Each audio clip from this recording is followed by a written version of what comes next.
का जो टॉपिक है,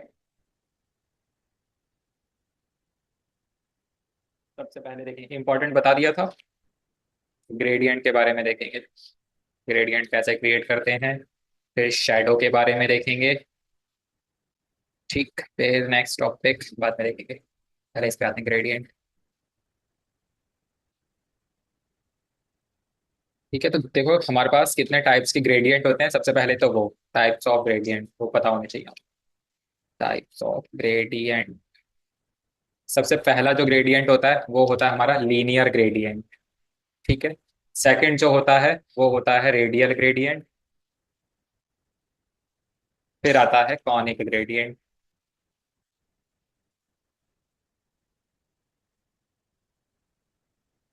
ठीक, तो सबसे पहले और इसमें से सबसे ज्यादा जो इंपॉर्टेंट है वो हमारा लीनियर ग्रेडियंट होता है। सबसे ज्यादा यूज यही होता है, बाकी ये तो आउटडेटेड हो चुका है। ठीक है, और रेडियल ग्रेडियंट भी कभी कभार यूज कर लेते हैं।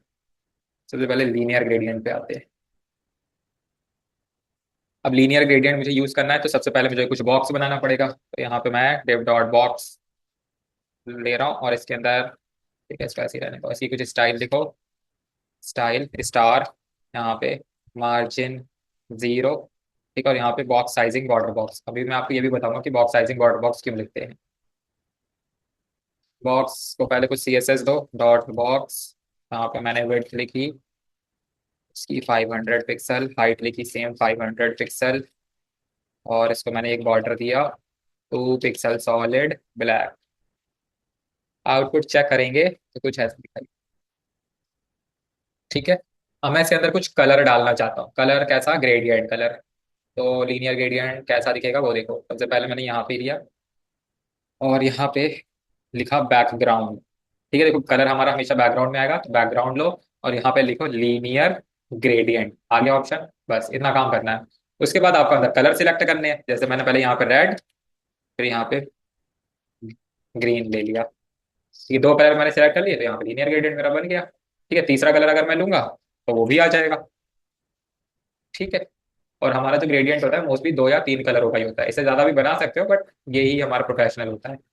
अब जैसे ये टॉप से बॉटम की डायरेक्शन में आ रहा है, आप इसी डायरेक्शन को भी चेंज कर सकते हो। जैसे यहाँ पे आओ, यहाँ पे मैंने लिखा टू राइट। ठीक है, कॉमा लगा देना है, तो ये क्या होगा, इस डायरेक्शन में आ जाएगा। ठीक है, ऐसे ही हम टॉप कर सकते हैं, टॉप। ठीक है, तो ये नहीं है टॉप से ऊपर की तरफ जाएगा, बॉटम से ऊपर की तरफ जाएगा बाय डिफॉल्ट। ठीक है, बॉटम होता है यानी टॉप से नीचे की तरफ आएगा, बाकी राइट लेफ्ट भी कर सकते हैं इसको। ये यहाँ से वहां जाएगा, तो ये हमारी डायरेक्शन का काम हो गया। अब ये तो डायरेक्शन हो गई, ठीक है। लेकिन मैं सेम चीज को क्या कर सकता हूँ, एंगल भी दे सकता हूँ। तो यहाँ पे मैंने डायरेक्शन की जगह मैं चाह रहा हूँ एंगल दूँ। तो एंगल में मुझे क्या काम करना होता है, सिर्फ एंगल लिखना होता है। जैसे यहाँ पे मैंने 45 DEG लिख, तो यहाँ पे देख रहे हो ये 45 डिग्री एंगल रोटेट कर जाएगा। कुछ ऐसा, कुछ दूसरा एंगल लिखोगे तो वो उसके हिसाब से रोटेट हो जाएगा। जैसे मैंने यहाँ पे 60 डिग्री लिख दिया, तो ये 60 डिग्री पे रोटेट हो जाएगा। पता नहीं लग रहा एंगल है इसलिए। इसको 90 पे करके देखूँ तो, ठीक है, ये 90 डिग्री देखो रोटेट हो। 45 भी अच्छा लग रहा था सबसे। ये तो आप एंगल के थ्रू भी इसे रोटेट करा सकते हो। ये ऐसे ही हमारा लीनियर लीनियर ग्रेडियंट की पहचान क्या होती है, वो सीधी लाइन में आएगा। ठीक है, अब नेक्स्ट पे आते हैं। नेक्स्ट हमारा क्या है, रेडियल ग्रेडियंट। तो रेडियल ग्रेडियंट भी मैं इसी में ही बनाऊंगा। कॉपी पेस्ट, इसको मैं कमेंट आउट कर रहा हूँ। रेडियल ग्रेडियंट के हमें लिखना होता है भाई सेम चीज, बैकग्राउंड के लिए यहाँ पे लिखना होगा रेडियल ग्रेडियंट। फिर इसमें भी आपको क्या देना है, वही कलर देने हैं, रेड, ग्रीन, ब्लू। ठीक है, तो रेडियल ग्रेडियंट कैसा दिखता है, कुछ ऐसा। ठीक है, सर्कल टाइप दिखेगा। और देखो इसमें हम क्या कर सकते हैं, इसकी डायरेक्शन वगैरह कुछ चेंज नहीं कर सकते, ना ही कोई एंगल दे सकते। एंगल दोगे तो फिर भी वो सेम ही दिखेगा, क्योंकि सर्कल है तो किसी भी एंगल से घुमा लो वो सेम ही दिखता है। ठीक है, तो ये ऐसा कुछ दिखता है हमारा। और एक चीज और, जैसे आप किसी का कलर कम ज्यादा करना चाहते हो तो उसको आप परसेंटेज में दे भी सकते हो। जैसे मैंने यहाँ पे 60% लिखा, ये उसका कलर बढ़ा देगा। ठीक है, तो आप उसको भी दे सकते हो। नेक्स्ट हमारा क्या है, कॉनिक ग्रेडियंट। इसको भी देखो।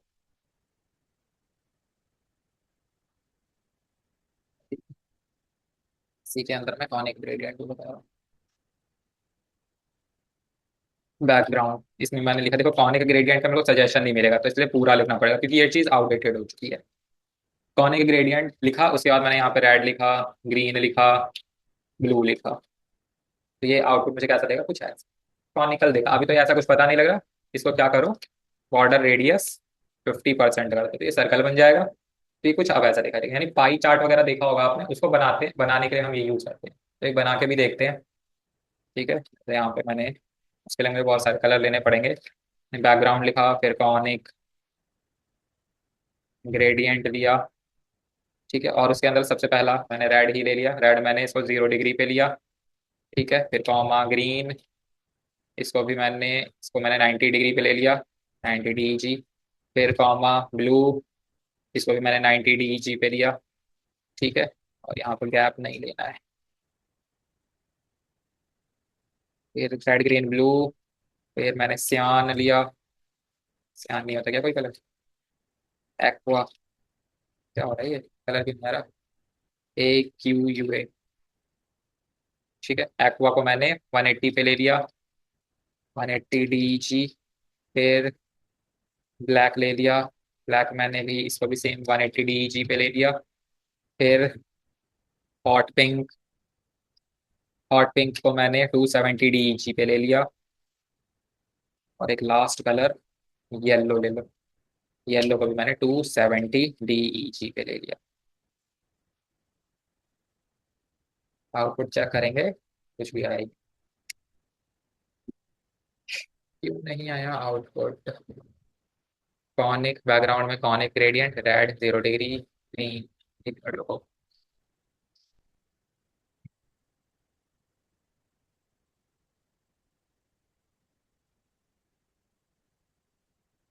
रेड 0 डिग्री ठीक है, ग्रीन मेरा 90 डिग्री। कुछ तो सही है, फिर भी क्यों नहीं आंसर आ रहा। अच्छा, बैकग्राउंड कलर ले लिया मैंने, बैकग्राउंड लेना है इससे। ठीक है, तो हो गया।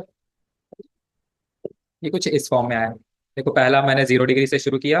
ठीक है, जो यहाँ से रेड शुरू हुआ है। फिर मैंने सेकंड क्या लिया, 90 डिग्री का ले लिया, तो 90 डिग्री मेरे को ग्रीन यहाँ पे मिल गया। ठीक है, फिर ब्लू लिया 90 डिग्री पे, तो ब्लू मेरे को 90 डिग्री पे यहाँ पे मिल गया। ठीक है, ऐसे ही मैंने सारे एंगल ले लिए। येलो देखो मैंने 270 पे लिया, तो येलो का एंगल मुझे इतना दिखाई दे रहा है। तो आप ऐसे ही ले सकते हो, बाकी इतना यूज नहीं होता, हमें पाई चार्ट वगैरह नॉर्मली इमेज ही लगाते हैं उसकी। लेकिन हाँ, लीनियर ग्रेडियंट हमारा यूज, कभी कभार रेडियल ग्रेडियंट भी यूज हो जाता है। नेक्स्ट टॉपिक तो क्लियर नहीं है, कैसे लगाते हैं ग्रेडियंट, कुछ फॉर्म में लगा के देखना।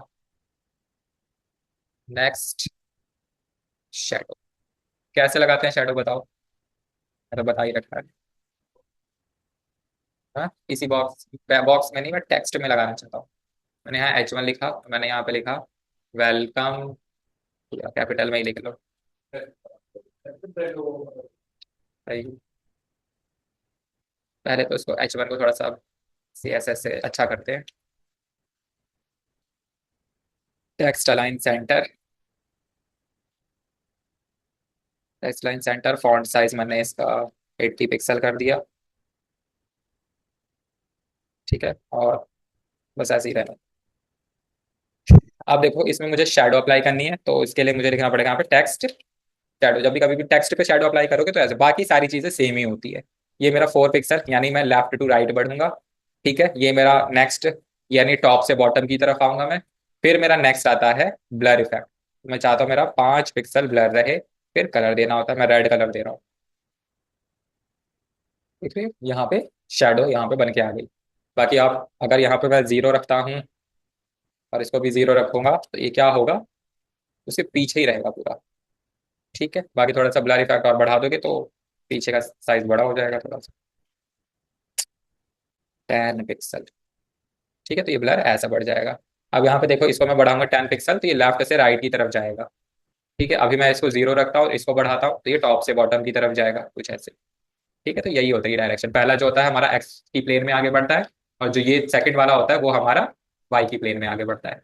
और वाई में याद रखना, टॉप से बॉटम की तरफ जाता है। ऐसे तो लेफ्ट राइट टॉप बॉटम याद रखो, ज्यादा बेस्ट है।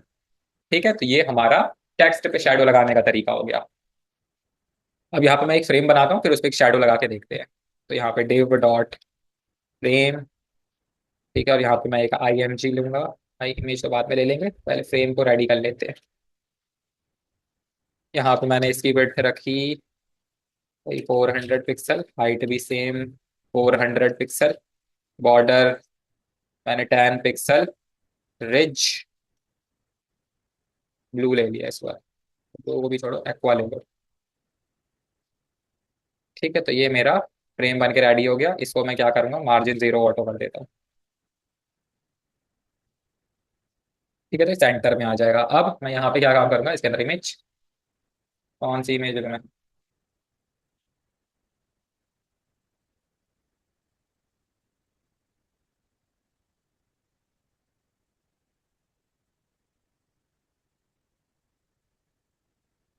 कोई वर्टिकल वैसी इमेज चाहिए,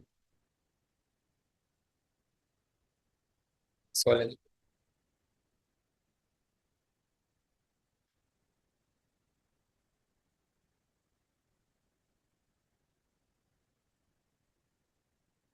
सेव कर दी मैंने, सेव करो फिर से, बॉलीवुड। ठीक है, और इसको मैंने सेव किया। ठीक है, folder classes, C S S, और आज का जो फोल्डर है वो सेव। ठीक है, यहाँ से कट करो और इस इमेज को इसके अंदर पेस्ट कर दो, बॉलीवुड जेपीजी, कॉपी, पेस्ट। अभी मेरी इमेज कुछ ऐसी आई होगी। ठीक है, इसको मुझे पूरा सेट करना है। तो यहाँ पे डॉट फ्रेम IMG, विड्थ मैं 100% चाहता हूँ और हाइट भी मैं 100% चाहता हूँ, ज़्यादा ही वैसे। ठीक है, तो उसकी हाइट बढ़ा दो थोड़ी सी, 600 पिक्सल कर लो। ठीक है, अभी देखो अगर वैसे कुछ इशू आता है तो एक प्रॉपर्टी होती है, जैसे अभी ये इमेज थोड़ी सी स्ट्रेचेबल आ रही है। ठीक है, मैं इसको सही करना चाहता हूँ, तो एक प्रॉपर्टी होती है object fit. Object fit cover कर दो, तो ये क्या होगी, एडजस्ट हो जाएगी लेकिन कट भी जाएगी। लेकिन कंटेन करोगे तो ये इमेज तो सही आ जाएगी लेकिन फ्रेम में सेट नहीं होगी। तो ठीक है, थोड़ी सी वो वैसे तो कवर ही हमें लगाना होता है, तो कवर यहाँ पे लगा लो तो स्ट्रेचेबल चीज खत्म हो जाएगी, और हल्की सी हाइट बढ़ा लो, 600 कर दो, तो ये ऐसे एडजस्ट हो जाएगी। ठीक, वेट भी बढ़ाई दो थोड़ी सी, 450 कर दो। नहीं, अब इसमें मुझे क्या काम करना है, शैडो लगाना है। तो शैडो कैसे लगाएंगे वो देखते हैं। यहाँ पे मेरा फ्रेम है, अब बॉक्स है तो बॉक्स शैडो लगाऊंगा मैं। ठीक है, बॉक्स शैडो भाई सेम चीज, 4 पिक्सल 4 पिक्सल, और यहाँ पे मैं ब्लर इफेक्ट में 10 पिक्सल का दे रहा हूँ और इसका कलर ग्रे दे रहा हूँ। आउटपुट देखो, यहाँ पे शैडो लग के आ गई। शैडो अगर आपको दूसरे कलर का चाहिए वैसे तो ब्लैक ले लो, ये ब्लैक कलर में आएगा। ठीक है, और XY प्लेन का थोड़ा सा बढ़ाई दो, 7 पिक्सल ले लो, वाई प्लेन, वाई का नहीं, एक्स का बढ़ाओ। ठीक है, थोड़ा सा आगे हो जाएगा, इसके कलर को थोड़ा सा ब्राइट करो। ठीक है, तो ये हमारी ऐसे शैडो बन के आ जाती है नॉर्मली। बस क्लियर ये सारी चीजें। नेक्स्ट टॉपिक क्या है?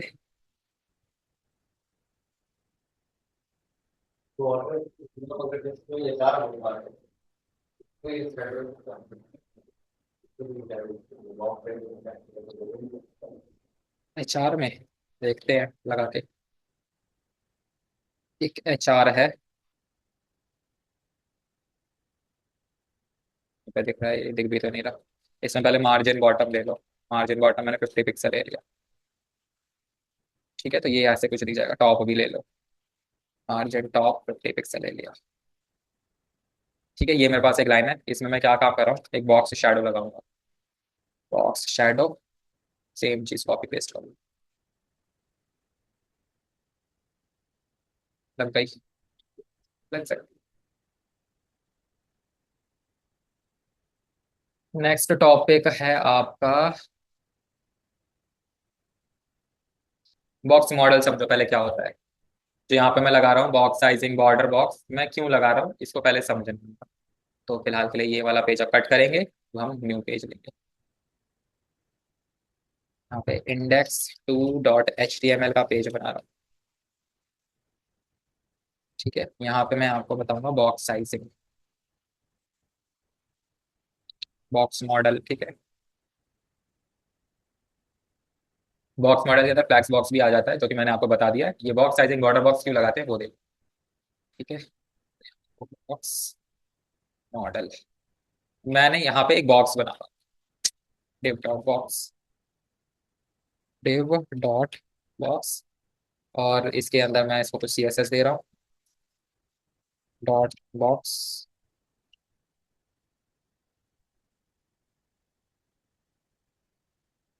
करके इसमें मैंने डाला। और यहाँ पे मैंने लिखा, इसकी विड्थ मैंने 300 पिक्सल ले ली, इसकी हाइट मैंने 300 पिक्सल ले ली, और इसका जो बैकग्राउंड कलर है वो मैंने रेड ले लिया। आउटपुट चेक करेंगे तो एक छोटा सा बॉक्स बन के आएगा हमारे पास कुछ ऐसा। ठीक है, अभी मैं अगर इसको इंस्पेक्ट करके चेक करूं, ठीक है, तो यहाँ पे देखो इसकी मेरे को हाइट कितनी दिखाई दे रही है डेफ डॉट बॉक्स में, 300 × 300 जो हमने दी हुई है। लेकिन मैं जैसे ही यहाँ पे, एक काम करो, एक चीज और यहाँ पे लिख लो, स्टार के अंदर वही, अभी मैं वो चीज नहीं लिखूंगा, मार्जिन 0 लिखूंगा। ठीक है, तो इसे एक्स्ट्रा मार्जिन हट जाएगी, तो यहाँ पे भी देखो अभी भी वही दिखाई दे रहा है। ठीक है, लेकिन अब मैं यहाँ पे क्या काम करूंगा, हल्की सी पैडिंग दूंगा। पैडिंग मैंने दी, पैडिंग मैंने 20 पिक्सल दे दी, तो अब देखो क्या होगा, 340 हाइट और विड्थ चेंज। तो यही चीज हम नहीं चाहते। जैसे आप फ्लैक्स बॉक्स का यूज करके बॉक्सेस बना रहे हो और बॉक्स साइजिंग बॉर्डर बॉक्स का यूज नहीं कर रहे, तो आपके क्या होगा, 3 बॉक्सेस एक लाइन में आ जाएंगे लेकिन चौथा बॉक्स नीचे चला जाएगा, क्योंकि क्या हो रही है, हाइट और विड्थ में डिस्टर्ब हो रहा है। तो इसी चीज को हम चाहते हैं कि जो हमारा, जो हमने जो हाइट और विड्थ दी है वो हमारी वही रहे, और जो पैडिंग है वो हमारी हाइट और विड्थ को डिस्टर्ब ना करे, पैडिंग उसके अंदर ही अप्लाई हो जाए, उसी हाइट और विड्थ के अंदर। तो इसलिए हम यहाँ पे लिखते हैं बॉक्स साइजिंग बॉर्डर बॉक्स। ये चीज आप लिख दोगे तो अब इसकी हाइट और विड्थ वही रहेगी, पैडिंग अंदर लग जाएगी। समझ रहे हो तो क्यों लिखते हैं? इसे इसलिए हम लिखते हैं ताकि हमारी हाइट और विड्थ डिस्टर्ब ना हो पैडिंग के थ्रू, इसलिए लिखते हैं, और कुछ वो नहीं था इसमें। फिर नेक्स्ट टॉपिक अब ओवरफ्लो का देखते हैं। सबसे पहले बॉक्स मॉडल हो गया,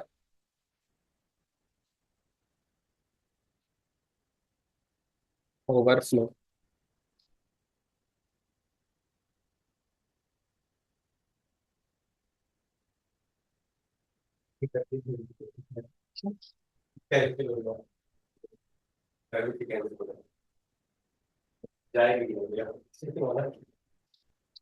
देख लेना, बता देना बस छुट्टी पे जाओगे तो। ओवर ओवरफ्लो को देखते हैं। डेव डॉट ओवर लिया, ओवरफ्लो मैंने क्लास ले ली। ठीक है, हाँ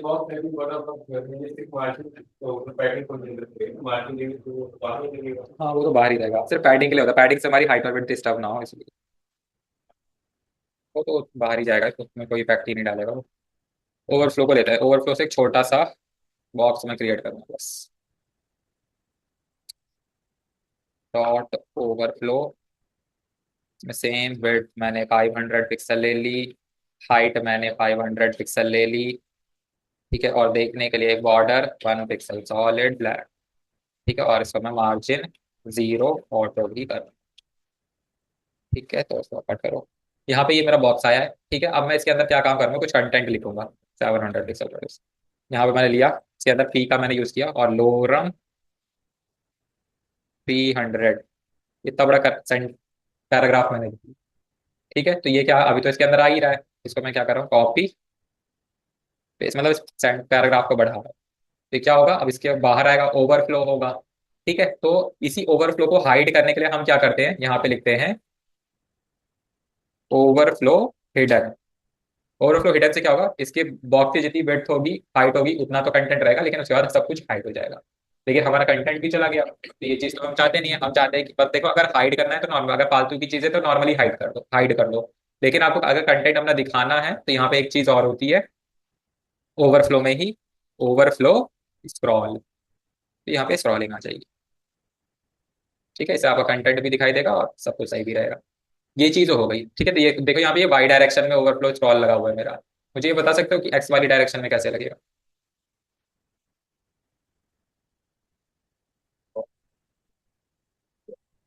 हाँ, देखो ये जो मेरा कंटेंट है ना, उसकी कोई एक्चुअल विड्थ तो सेट है नहीं। ठीक है, लेकिन इसकी विड्थ सेट है, तो वो इसके अकॉर्डिंग विड्थ ले रहा है, लेकिन हाइट नहीं सेट हो पा रही। ठीक है, तो ऐसा मैं कर देता हूँ कि इसकी कंटेंट की विड्थ को मैं बढ़ा देता हूँ, तो ये अपने आप ही फिर स्क्रॉल ले लेगा। तो इसके लिए यहाँ पे मैं ओवरफ्लो का जो पी है, इसकी विड्थ को मैं थोड़ा सा बढ़ा देता हूँ, जैसे 1000 पिक्सल। यहाँ पे क्या आ जाएगा, ओवरफ्लो बन के आ जाएगा। आ गया। वैसे तो हमें बस यही वाला ओवरफ्लो चाहिए होता है, अगर कहीं नीड पड़ रही है हॉरिजॉन्टल कुछ इमेजेस लगानी है तो कंटेनर में सेट करके तो आप ऐसे लगा सकते हैं। ठीक है, तो ये हमारा ओवरफ्लो होता है, जिसमें अगर आप हाइड का यूज होता है और सॉन्ग का यूज होता है, बस यही दो चीजें हैं। ठीक है, नेक्स्ट ट्रांसफॉर्म को देखते हैं। ट्रांसफॉर्म,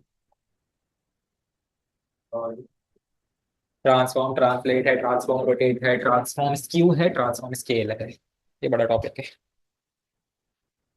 तो मैं इस वाले बॉक्स पे ही लगाऊंगा सारी ट्रांसफॉर्म। ठीक है, इसको ऐसे ही रहने दो। तो ये मेरा बॉक्स है। अब इस बॉक्स पे मैं सारी ट्रांसफॉर्म प्रॉपर्टी का यूज करूंगा। यहाँ पे टॉपिक लिख लो, पहले ट्रांसफॉर्म लिख दिया, प्रॉपर्टी, और इसी में मैं ट्रांसफॉर्म का यूज करूँ। बॉक्स पे आते हैं, सबसे पहले ट्रांसफॉर्म ट्रांसलेट से शुरू करें, तो ट्रांसफॉर्म ट्रांसलेट एक्स। ठीक है, एक्स क्या करेगा, आपका लेफ्ट टू राइट इसको आगे पीछे करेगा। मैंने यहाँ पे 100 पिक्सल लिखा, तो ये 100 पिक्सल इस डायरेक्शन में आ गया। ठीक है, आप इसको वाई डायरेक्शन में भी कर सकते हो, ट्रांसफॉर्म ट्रांसलेट वाई। इसको अगर 100 पिक्सल लिखोगे तो ये टॉप से बॉटम की तरफ जाएगा। ठीक है, अगर दोनों डायरेक्शन में चाहते हो, और यही हम यूज भी करते हैं, तो आपको लिखना होता है ट्रांसफॉर्म ट्रांसलेट। ठीक है, और यहाँ पे एक वैल्यू दे दो 100 पिक्सल, मैं चाहता हूँ लेफ्ट टू राइट है, कॉमा लगा के 80 पिक्सल मेरा टॉप से बॉटम है। ठीक है, उस हिसाब से सेट हो जाएगा। ठीक है, तो ट्रांसफॉर्म की यही सारी प्रॉपर्टीज है। अब मुझे आपको बताना है कि ट्रांसफॉर्म और मार्जिन में अंतर क्या हुआ। ठीक है, देखो अगर मैं मार्जिन का यूज करूंगा तो, और ट्रांसफॉर्म का यूज करूंगा तो क्या डिफरेंस है, बता सकते हो वैसे क्या डिफरेंस होगा। मैंने हटा दिया, अब मैंने यहाँ पे मार्जिन लगाया, मार्जिन टॉप मैंने ली यहाँ पे 100 पिक्सल ले लिया। तो ये क्या काम कर रहा है देखो, साथ के साथ इसको भी नीचे करता चला जा रहा है। 200 करूंगा तो इसको भी नीचे और कर देगा, मतलब ये नीचे होता जा रहा है। तो मार्जिन क्या करता है, सारी चीजों को साथ लेके चलता है।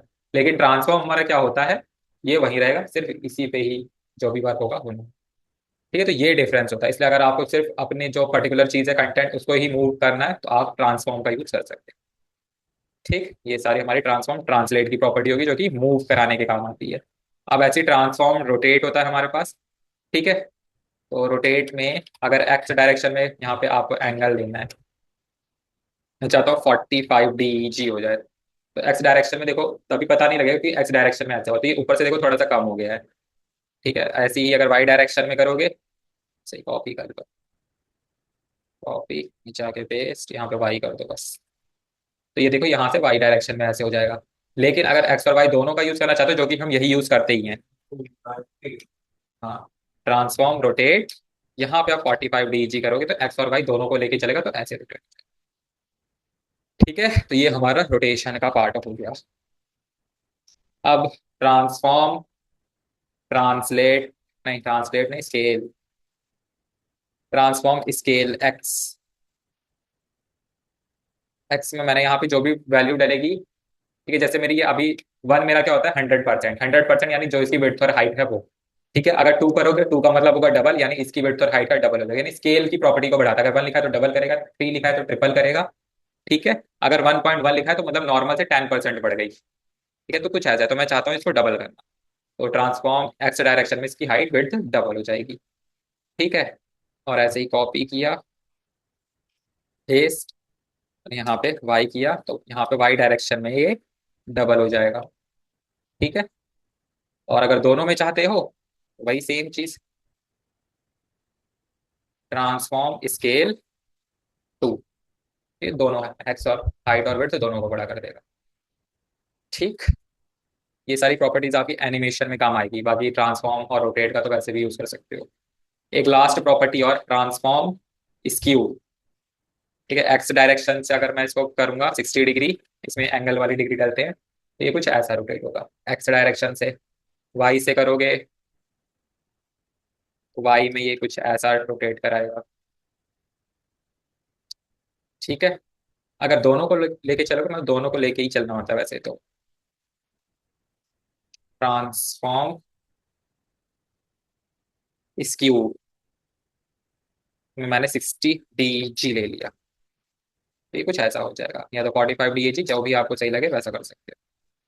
ठीक है, इसको थोड़ा सा मार्जिन ले लोगे तो वो ऊपर वाली चीजें भी आ जाएगी। इसको ले ही लेता हूँ। मार्जिन लेफ्ट, मैंने 100 पिक्सल ले लिया, तो इस तरफ शिफ्ट हो जाएगा। मार्जिन टॉप 200 ही ले लो, ठीक है, और मार्जिन टॉप भी ले लो। ठीक है, तो ये ऐसे आ जाएगा। अब आप, ये चीज़ें कहाँ यूज होती है ये देखते हैं हम। तो मेरे पास एक प्रोजेक्ट था स्टूडेंट का, वो मैं निकाल के दिखाता हूँ आपको।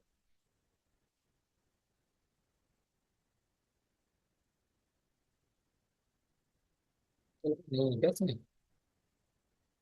एक कॉपी किया।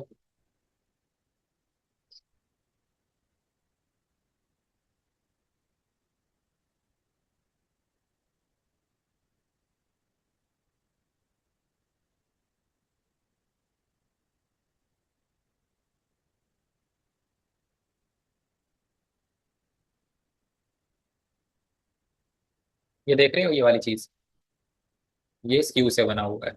आपको एक नॉर्मल डिव लेना है, फिर उसके अंदर एक और डिव लेना है जिसको स्क्यू कर देना है, ट्रांसफॉर्म स्क्यू, तो ऐसे ये रोटेट हो जाएगा। और बाकी क्या कर देना, इस जो पिंक वाला ये डिव है मेन कंटेनर में, उसमें ओवरफ्लो हिडन कर देना। तो इसकी जो चीज़ें बाहर आ रही होगी वो हाइड हो जाएंगी। तो ये ऐसे ही कुछ बन जाएगा। ठीक है, और देखो यहाँ पे इस पे होवर पे क्या हो रहा है, इसका स्केल चेंज हो रहा है किस डायरेक्शन में, एक्स डायरेक्शन। तो ट्रांसफॉर्म स्केल 1.1 कुछ कर देना, तो ऐसे ये हो जाएगा। तो ये सब चीज़ें यूज होती है। ठीक, समझ में आ गया। अच्छा, ये वाली चीज़ बना लोगे आप, ये तो HTML में ही बताया था। मैं इस पर क्लिक करूँ तो टॉप पे चलो, ये रहा नीचे। हाँ, एंकर टाइप से बन जाएगा। चलो, तो आपकी ट्रांसफॉर्म की भी सारी प्रॉपर्टी फिनिश होती है। न्यू फॉरेस्ट की वेबसाइट है, ऐसे मैंने प्रोजेक्ट दे रखा है ना स्टूडेंट्स को जिनका हो गया CSS, आपको भी मिलेगा। लेकिन हम तो उन्हें ऐसा ही, क्योंकि आपको पोर्टफोलियो बिल्ड करना है तो प्रोजेक्ट तो चाहिए ना, ऐसे ही मिलेंगे।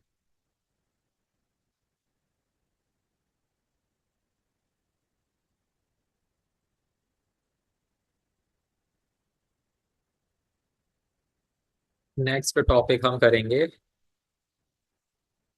ट्रांजिशन।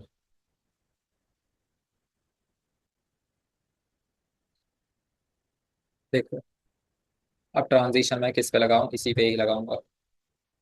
फिलहाल तो सब कुछ हटा दो, इसको भी हटा दो। ठीक है, तो ये मेरा एक बॉक्स आ गया मेरे पास। अब मैं यूज करूंगा ट्रांजिशन प्रॉपर्टी, जो कि लास्ट टॉपिक होगा आज का। ट्रांजिशन वैसे किस लिए लगाते हैं, अभी तक तो लगाया है ही कहीं। ड्रॉप डाउन के केस में लगाते हैं ना ट्रांजिशन 500 ms। तो ये क्या करता है, चीज़ों को थोड़ा स्लो करता है, तो यहाँ पे भी वही काम करेगा वो। ये मेरा एक बॉक्स बना हुआ है, ठीक है। अब इस पे मैं कुछ काम करता हूँ, जैसे यहाँ पे बॉक्स मैंने, जब मैं होवर करूँ तो इसकी विड्थ कितनी दे रखी है मैंने यहाँ पे 300, इसकी विड्थ कितनी हो जाए, 600 पिक्सल हो जाए। ठीक है, अभी देखो मैं इस पे होवर करूंगा तो एकदम अचानक से हो रहा है ये। ठीक है, थोड़ा सा अजीब सा लग रहा है कैसे हो रहा है ये। अब यहाँ पे मैं अगर ट्रांजिशन का यूज कर दूंगा, ट्रांजिशन में मैं चाहता हूँ जो इसकी विड्थ का जो इफेक्ट है वो एक्चुअल में 3 सेकंड के अंदर कंप्लीट हो। तो ये कुछ ऐसे होगा फिर। अगर ऐसी होवर पे चाहते हो हाइट को चेंज करना, हाइट में मैंने 300 ही दे रखा था, इसको भी 600 पिक्सल कर सकते हैं।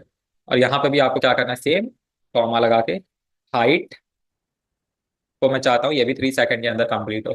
तो मेरा हाइट और विड्थ दोनों ऐसे कंप्लीट हो। ठीक है, ये एक तरीके का एनिमेशन मतलब हो जाता है, जो मतलब जो चीज ओवर पे हो रही है वो थोड़ी स्लो हो जाएगी, जो इसमें टाइम आप लिखोगे उस टाइम के अंदर वो फिनिश होगी। ठीक है, यहाँ पे फिर मैंने ट्रांसफॉर्म लगाया, ट्रांसफॉर्म रोटेट, मैंने इसको कर दिया 180 DEG। ठीक है, तो देखो ये यहाँ मैंने किया, रोटेट तो हुआ ही नहीं है। क्यों? देखो ये मेरा एक स्क्वायर बॉक्स है, ठीक है।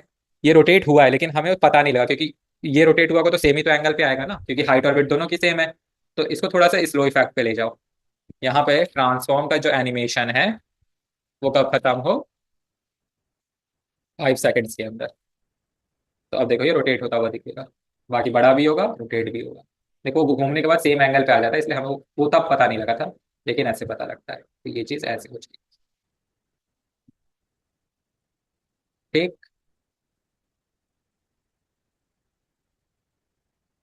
बाकी देखो वैसे यहाँ पे कुछ ये भी प्रॉपर्टीज होती है ट्रांजिशन की, लास्ट वाली। अगर ये लगा के देखोगे तो क्या होगा, एक बार इसको फिलहाल के लिए ऐसे कर दो। ठीक है, तो ये कुछ ऐसा ही इफेक्ट। अच्छा, ये तो ओवर चल रहा है, इसको यहाँ पे डालो, कॉपी पेस्ट, इसको कमेंट आउट कर दो, इसे भी हटा दो। तो कोई इफेक्ट ही नहीं आ रहा। ये एनिमेशन के केस में इफेक्ट आएगा वैसे शायद। छोड़ दो अभी, मतलब यहाँ पे भी कुछ ये इफेक्ट होते हैं, ये इफेक्ट ही हैं। जैसे यहाँ पे देखो ट्रांजिशन, ठीक है, ये सारी जितनी भी चीजें ये इफेक्ट ही है। इसको एक बार अप्लाई कर करके देखना, इज इन आउट, ठीक है। जब एनिमेशन बनाएंगे ना तो वहाँ पे एक दो अप्लाई करके देखिए, तब वहाँ पे पता लगता है, क्योंकि यहाँ पे तो स्टैटिक चीजें पता नहीं लगेगा। ठीक है, ये सारे बस कुछ नहीं करेगा, थोड़ा सा मतलब जैसे कोई इफेक्ट डालता है वैसे कुछ इन आउट का फॉर्म देगा। ठीक है, ये क्यूब मतलब यहाँ पे ये हर जो भी क्यूब होंगे वो अपने साइड के कुछ इस पॉइंट पे चेंज होंगे, तो एक इफेक्ट जनरेट करता है वो, और कुछ नहीं। तो उसको हम बाद में देख लेंगे। बाकी यही सारी चीजें हैं। ट्रांजिशन टाइमिंग फंक्शन, अच्छा टाइमिंग फंक्शन में आ जाइए। ट्रांजिशन टाइमिंग फंक्शन, यहाँ पे मैंने ये चीज ले ली। तो ये, हाँ, ये वैसे एक बार इसका रोटेट ऑफ करो।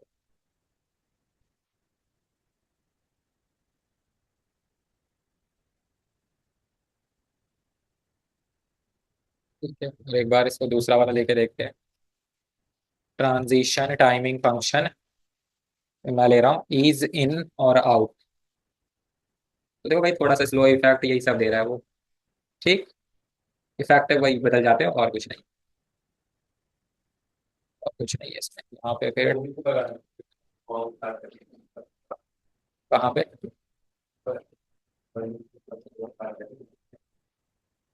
तो लगा ट्रांसफॉर्म 5 सेकंड। हाँ, तो वो तो मैंने कुछ तो इफेक्ट लगा होगा तभी तो इफेक्ट दिखेगा। देखो, अभी मैं कर रहा हूँ तो ऐसा हो रहा है वो। ठीक है, कुछ हल्का सा इफेक्ट दिख रहा होगा, ये थोड़ा सा और स्लो कर रहा है इसको। आप वो नहीं देख पा रहे, बट हल्का सा स्लो हुआ है वो। एक दूसरा लगा के देखते हैं। ट्रांजिशन, वो भी भेज दिया, ये लगा के देखते हैं। कुछ इफेक्ट ही नहीं डाला इस पे।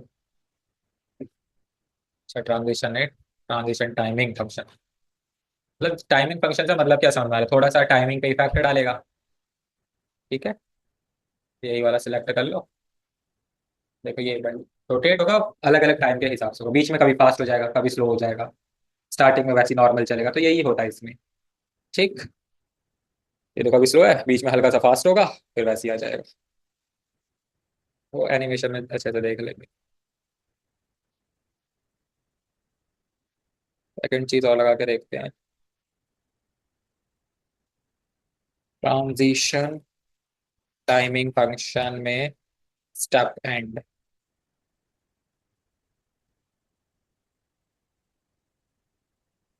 चल ही नहीं रहा। ऐसे एंड इसी में ही होता है, वो एंड वाला पार्ट दिखा रहा है। और कुछ देखते हैं। लीनियर में, लीनियर तो वही एक नॉर्मल ही होता है। स्टेप स्टार्ट भी इसमें पता नहीं लगेगा। ईज, ईज क्या काम, ईज वैसा ही दिखेगा। चलो छोड़ो, ये सब हम वहीं देखेंगे। बाकी ये सब टाइमिंग फंक्शन होता है जो थोड़ा सा टाइम में डिले करके एक इफेक्ट जनरेट करेंगे, और कुछ नहीं। बाकी तो हो गया, ये टॉपिक कुछ नहीं है उसमें।